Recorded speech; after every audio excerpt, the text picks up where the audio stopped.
There have been clashes between government forces and opposition fighters near the Syria-Turkey border. The UN Special Envoy is to meet Turkish leaders after a week of rising tensions between Syria and Turkey.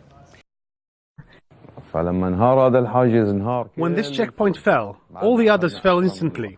We destroyed their vehicles and took prisoners. They consider this checkpoint as untouchable, as one of their strongest.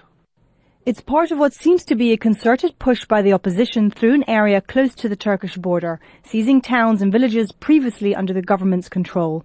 Within 1 week, we managed to liberate 180 kilometers.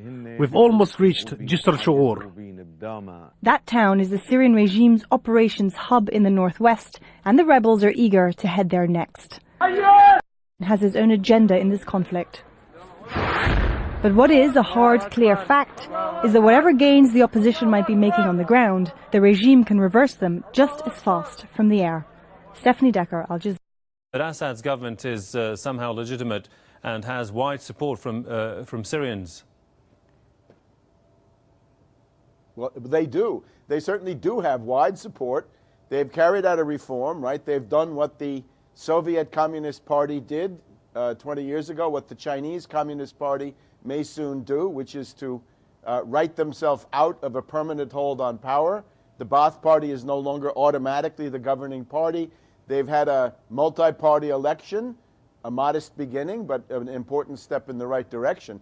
And above all, the battlefield. Militarily, the Assad government, it seems to me, has now quelled this Free Syrian Army to a very significant degree. And this is playing into the erratic instability of Erdogan. If you look at the rebels in Syria, the death squads, as I would call them, there are about 300 different death squads operating there. Previously, they were under the nominal leadership of Colonel Assad of the Free Syrian Army.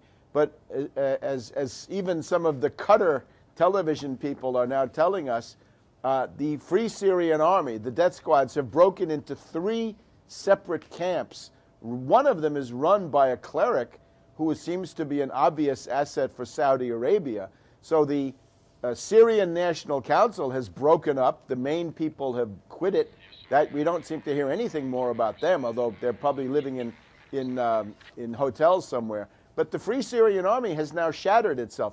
And it seems to me that they've now lost the initiative. They can no longer take over neighborhoods. They cannot hope to conquer Damascus or Aleppo. It looks like they've been driven out of the last neighborhoods in Aleppo. The Free Syrian Army is being mopped up between Aleppo and the Turkish border. So this is coming to an end. Now, they can always maintain low to medium guerrilla warfare. That I think they can do for quite a while longer. But in terms of a serious force that can occupy territory and hold it, they tried in the middle of July to decapitate the government. That didn't work. They had a bombing campaign towards the end of September. That didn't work. And it looks like the Free Syrian Army, so-called, is facing defeat. And this is why Erdogan is now so hysterical that he's got to do something before this dissolves completely on the ground. Indeed. Well, due to time restrictions, I have to leave it there. Many thanks to Dr. Webster Griffin-Topley, author and historian from Washington. Thanks for your time there, sir.